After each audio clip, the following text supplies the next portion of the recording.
C'est Laisse-moi sortir, un thriller Ashley Hope, livre 2, écrit par Kate Bold, lu par Caroline. Prologue. Sarah Lester sentit des ronces pointues s'enfoncer dans ses pieds nus.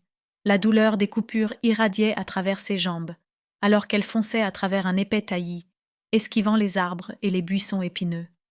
Sue's membre la faisait souffrir, après avoir été coincée dans un espace réduit pendant des heures, et tout son corps tremblait suite à ceux qu'elle avait subis.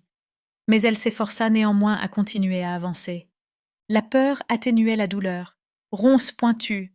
Son cœur tambourinait contre ses tempes, tandis qu'elle poussait ses muscles à leur limite et prenait de la vitesse. Plus vite! Plus vite!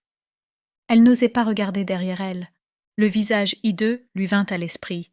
Les faux cheveux roux, la peau en plastique blanche, la bouche rouge en forme de U. Ce masque d'Halloween macabre témoignait de la cruauté se dissimulant derrière. « Cours !» avait ordonné le clown. « Cours si tu veux vivre !» Elle devait trouver un moyen de sortir de la forêt, de rester en vie. Pour Bobby, si elle mourait et que ses os finissaient dans une sépulture de fortune tout au fond des bois, l'enfant de 5 ans ne comprendrait jamais pourquoi maman l'avait abandonné de la sorte. Il avait passé son existence entière à se sentir délaissé, tout comme elle.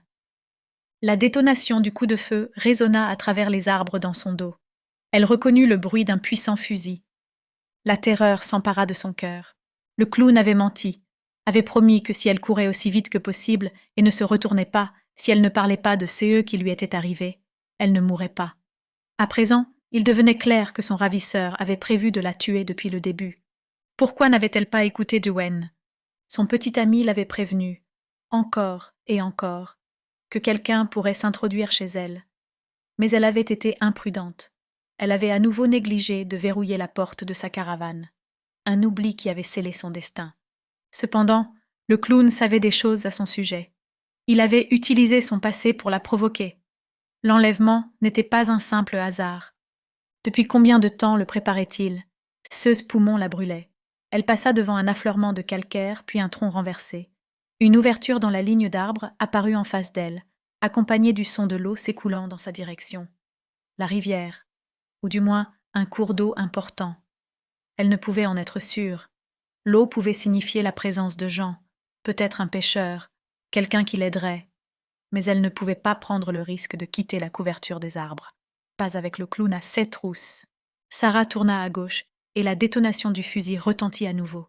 La balle s'écrasa dans le fourré, dans son dos, ne manquant son torse que de quelques centimètres. L'adrénaline fit s'accélérer le rythme des battements de son cœur, et elle se dirigea vers la bordure de la forêt. La rivière entra dans son champ de vision, la berge sur sa droite. Il n'y avait pas une âme en vue. Personne pour la sauver. Continue à avancer. Elle zigzaga entre les arbres, résistant à son instinct, la poussant à courir tout droit, tentant de rester hors de la mire du clown. Elle pria pour trouver une route plus loin, une voiture à arrêter, une maison ou un chalet, un endroit où il y aurait du monde. Ou bien où elle pourrait se cacher. Un troisième coup de feu résonna à travers la forêt, la source du bruit semblant à présent bien plus proche qu'auparavant. Le clown avait gagné beaucoup de terrain. Elle devait repousser ses limites, courir plus vite.